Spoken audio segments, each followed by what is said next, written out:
Monique Samuels has officially filed for a divorce from her husband, Chris Samuels, of 10 years. They have three beautiful children together. A few months ago, back in, I believe, October of 2022, it was being rumored that she and Chris were separated. Okay. Monique came to the front to let people know that that was a lie, although Ashley Darby went on to BravoCon to confirm that they were indeed separated. Monique Slick kind of confirmed this by saying that they were living in two separate households. So it was like they were separated, but they were still kind of like trying to work on their marriage and stuff. If you've watched Love and Marriage DC, then you already saw this coming at some point. I just felt like Chris didn't really listen to her. I feel like he thought he was her. Hell, he thought he was gift to women, especially her. He provided the money, so she really shouldn't complain about a whole lot. And if he say wash the dirty drawers, then wash them. If he say plan this trip and pack my bag and the kids, that's what it means. So I feel like, yeah, she was gonna divorce this man at some point. Okay. Monique did a whole elaborate video, she and Chris, letting people know that they were not separated and that they were not heading down the road of divorce. Now, if you ask me, I feel like she was telling a little tale there. Okay. She just didn't want to let us know at that time. You know what I'm saying? Mm-hmm. Because I feel like it wasn't really no working on a relationship for real, for real. Like, you being with a person for 10 years, you know whether they really finna change or not. I feel like she Yeah, didn't want to let Chris know either. there we go. I'm with you on that. I'm with you on that. So she had to play her role. But that lady knew she was finna get ready to divorce that man. She knew exactly. That's why she started saying all her ducks up in a row, and I don't blame her. I feel like when you know you about to head the hell out, girl, you better prepare accordingly. Be very strategic about yours so you can get the hell out of it. And But literally every time she was crying to me when she was on Love and Marriage DC, every time she was crying, I never felt like those tears were for that moment. Those tears were always because I felt like she knew the inevitable, which was that she was gonna have to leave him. absolutely. Absolutely. And she was not willing to be on the show to exploit that. And when she did an Mm-hmm. interview on her radio show, they asked her about it. And she told us that well, at least the listeners or whatever, she was saying the reason she didn't do the show was because they wasn't, I feel like she said they weren't paying enough or something, or the contract wasn't Come right. on. But I believe that she knew they were going through that separation or whatever and did not want that to be a part of the show. Now, Monique has also gotten their divorce papers so far. Their records are sealed at this time. They had a court hearing on yesterday, and we also learned that Chris unfollowed her and her business company, called Not for Lazy Moms. Okay, so I feel like the divorce ain't nasty, but can get nasty, and I feel like some nasty things may have happened within the past year or so, but Monique doesn't want that information out. And some part of me feel away, but at the same time, I'm kind of like, I don't blame her, because girl, she probably tired of getting dragged in the streets by the people. For you don't blame her for what? Sealing the records? Yeah, it's like I want to know because everything else been public, but at the same time, it's like y'all done drag me enough. Y'all not gonna drag me about this. So I'm let me close that.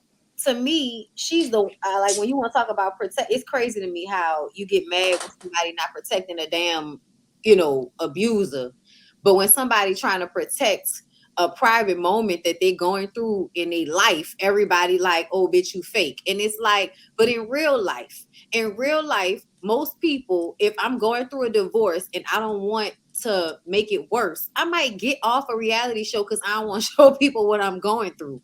And Right. also may say that I'm not getting a divorce because it's like, well, I'm actually not really ready to do that yet. And I don't want you reporting that I'm ready to do that because I'm not yet.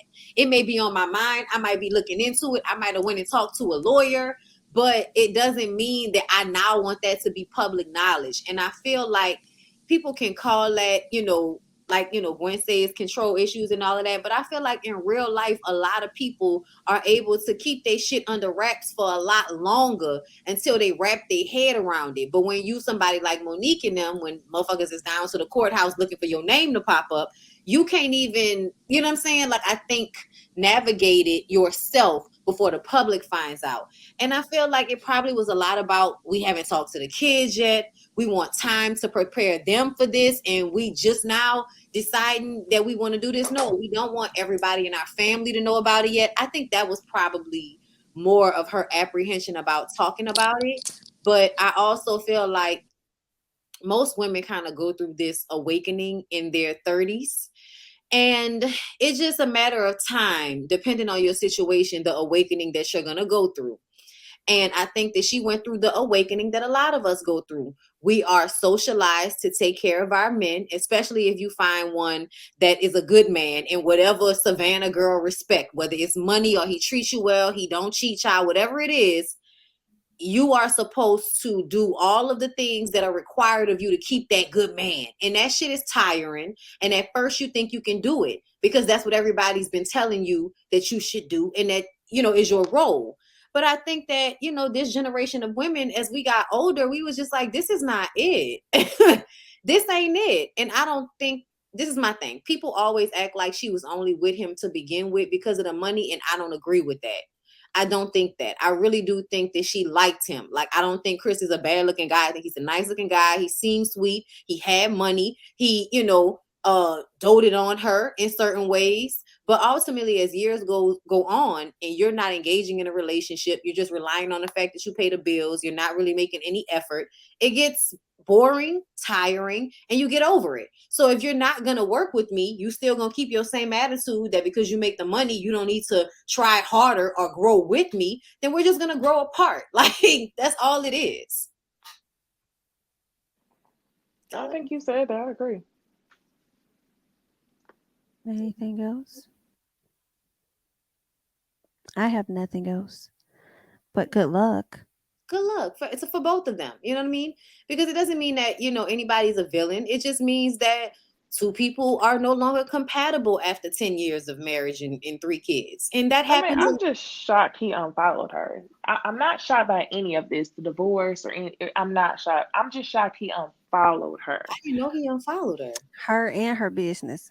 He unfollowed both of them. Mad then. He's mad. It didn't work. Whatever he thought he was doing to finally fix it in the last quarter, it didn't work. And so now you're mad. That's what that sounds like to me. Which also makes me think that maybe the divorce won't be so cut and dry as I would expect it to be. Because now he may try and get some pushback, especially if their mama who is in his ear that, the woman that didn't like her.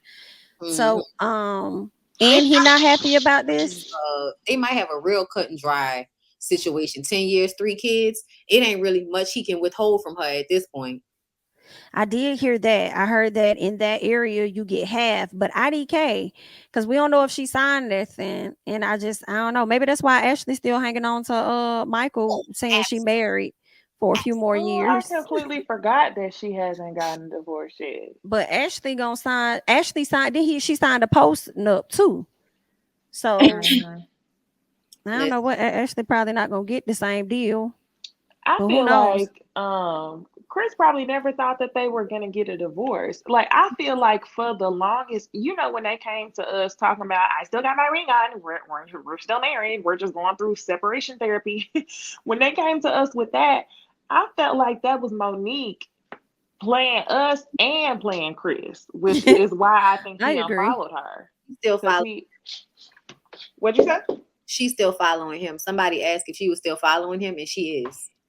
Yeah, I think he mad because he feel like she played him. Because how much you want to bet? He probably asked her 300 times before this, did she want to get a divorce? And she probably said no. Or she I do kind of feel like he played himself a little bit. Like I agree definitely with you. I feel like she definitely came and played with the people. But I do feel like he should have saw the signs. Yes, Jamie, you're right. Because it was obvious to me. She wasn't talking for nothing, but he didn't want to know. He didn't. I think he was in denial. Absolutely. I think that she had done a lot of, Chris, and y'all said she was doing she was complaining too much and all of that type of shit. Well, bitch, I'm done now. How about that? Well. Either way, guys, good luck to these people. We wish you guys the best.